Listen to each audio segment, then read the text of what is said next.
जय हिंद दोस्तों, स्वागत है आप सभी का हमारे इस YouTube channel student study platform पर। दोस्तों, आज की इस वीडियो में हम बात करेंगे शिक्षा जगत की तमाम बड़ी खबरों के बारे में जो कि आपके लिए महत्वपूर्ण है।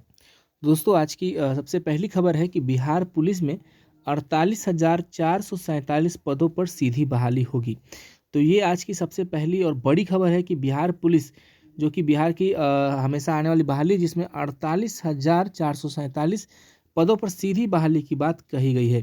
तो सीधी बहाली का मतलब होता है दोस्तों कि डायरेक्ट रिक्रूटमेंट, यानी कि आपको एग्जामिनेशन देना होगा और फिजिकल के बाद आपकी सिलेक्शन होगी।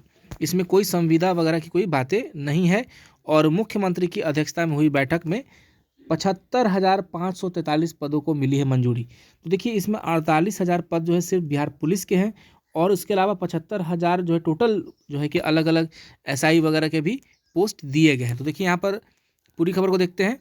तो कैबिनेट के फैसले में बिहार पुलिस में 75,543 पदों पर बहाली होगी।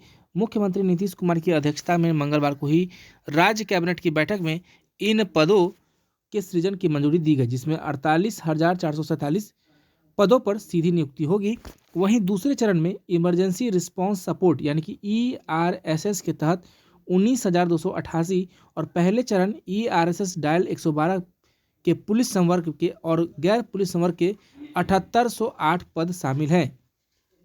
कैबिनेट ने कुल 13 प्रस्तावों पर स्वीकृति दी है। तो देख सकते हैं दोस्तों, यहाँ पर सबसे पहली बात कि 48,000 तो सीधी भर्ती है और चरणबद्ध जो है कि यहाँ पर 19,288 पद और दूसरे चरण में देखिए पहले चरण में ही जो है कि डायल 112 पुलिस के जो है कि यहाँ पर देखिए 7,808 पदों भी शामिल यहाँ पर बताए जा रहे हैं। बैठक के बाद कैबिनेट सचिवालय के अपर मुख्य सचिव डॉक्टर एस सिद्धार्थ ने बताया कि गृह विभाग के अंतर्गत चरणवार इन पदों पर नियुक्ति किया जाएगा। उन्होंने बताया कि पुलिस कर्मियों के प्रशिक्षण की क्षमता, साधन और राशि को ध्यान में रखते हुए जल्द से जल्द बहाली राज्य सरकार करेगी। 48,447 पदों में पुलिस अवर निरीक्षक व समकक्ष के 20,937, सिपाही समकक्ष के 22,010 तथा शेष पदों पर सिपाही चालक की बहाली होगी।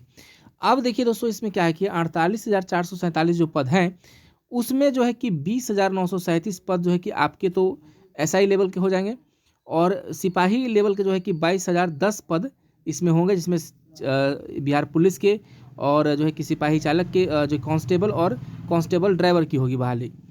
तो इस प्रकार से यहाँ पर जो है कि 48,447 पदों पर बहाली को बाद यहाँ पर अध्यक्षता पे बैठक में फैसले लिए गए हैं। अब बात करेंगे BPSC को लेकर। तो BPSC 68वीं का परीक्षा पैटर्न बदल गया। अब PT में निगेटिव मार्किंग होगी।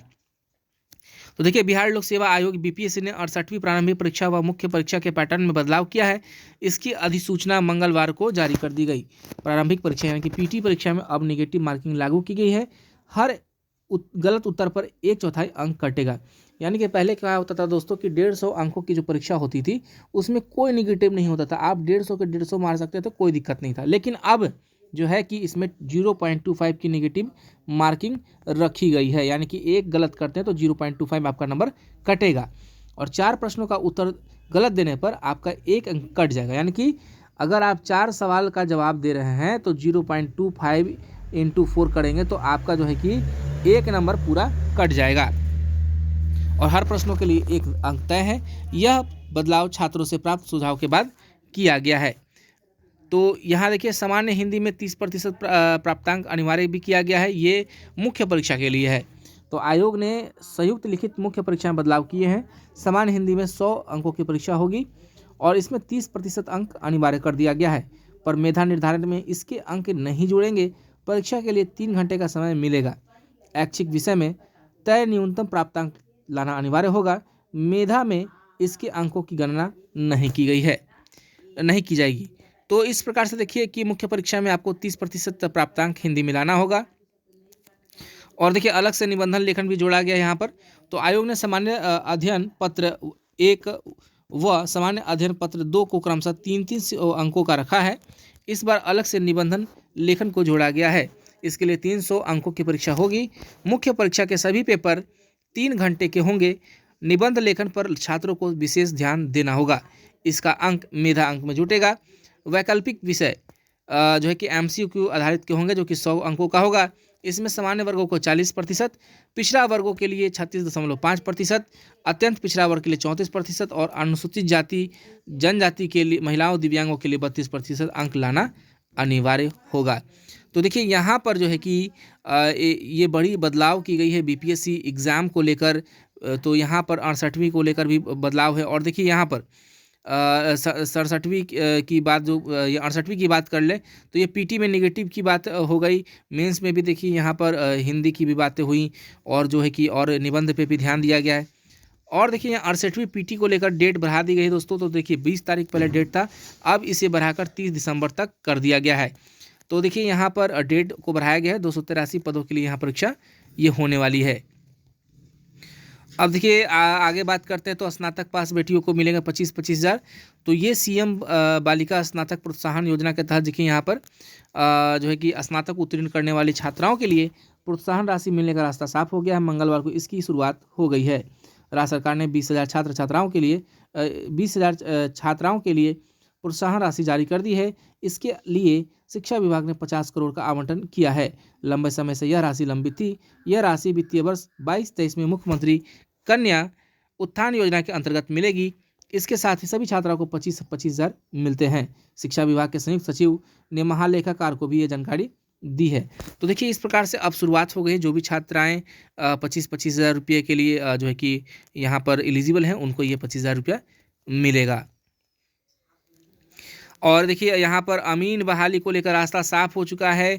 पटना हाई कोर्ट को जजमेंट के अनुसार देखिए यहाँ पर 1767 अमीनों की बहाली का रास्ता साफ हो चुका है। तो पटना हाई कोर्ट ने अमीन बहाली के विज्ञापन को निरस्त करते हुए नए सिरे से विज्ञापन प्रकाशित करने के आदेश को चुनौती देने वाली राज्य सरकार की ओर से दायर अर्जी पर मंगलवार को सुनवाई की और कोर्ट के पूर्व के एकल पीठ के फैसले को निरस्त कर दिया।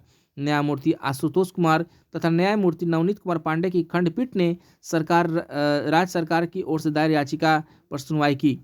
हाई कोर्ट की खंडपीठ के द्वारा अमीन बहाली के लिए दिए गए आदेश का यह रास्ता साफ हो चुका है कि केवल अमानत डिग्री प्राप्त उम्मीदवार ही नहीं बल्कि 12वीं पास उम्मीदवार भी जो है कि नियुक्ति के लिए योग्य माने जाएंगे। तो देखिए अब क्या है कि अब पहले क्या था कि अमीन का डिग्री स्पेशल चाहिए था, तो ये नहीं होगा। बस आपको 12th पास है तो आप अमीन के लिए अप्लाई कर सकते हैं। तो देखिए गौरतलब है कि राज्य सरकार ने 12वीं पास छात्रों को अमीन पद पर बहाली के लिए 16-17 संशोधन कर विज्ञापन प्रकाशित किया था, जिसे कोर्ट में चुनौती दी थी। एकल पीठ ने 2013 के नियमों के तहत ही अमानत डिग्री प्राप्त उम्मीदवारों को अमीन के पद पर नियुक्त करने का आदेश दिया था। खंडपीठ ने माना कि नियुक्ति के लिए वर्ष 2016-17 में राज्य सरकार की ओर से किए गए संशोधन की जानकारी एकल पीठ को नहीं दी गई थी। इसके कारण एकल पीठ ने 12वीं पास उम्मीदवारों को अमीन पद पर नियुक्ति के लिए योग्य नहीं माना था। प्रकाशित विज्ञापन को निरस्त कर नए सिरे से विज्ञापन प्रकाशित करने के आदेश दिए गए हैं। कोर्ट ने राजस्व विभाग को 1767 अमीन के रिक्त पड़े पदों पर बहाली के लिए जनवरी 2020 में निकाले गए विज्ञापन को रद्द कर दिया। तो इस प्रकार से देखिए अब क्या है दोस्तों कि अब यहाँ पर कोर्ट ने कहा है कि नए सिरे से आप बहाली निकालिए और 3 माह के भीतर विज्ञापन प्रकाशित कर नियुक्ति प्रक्रिया प्रारंभ कीजिए। यानी कि अगले 3 महीने के अंदर में आपको 1767 अमीन की बहाली देखने को मिलेगी, जिसका योग्यता 12th पास होगा।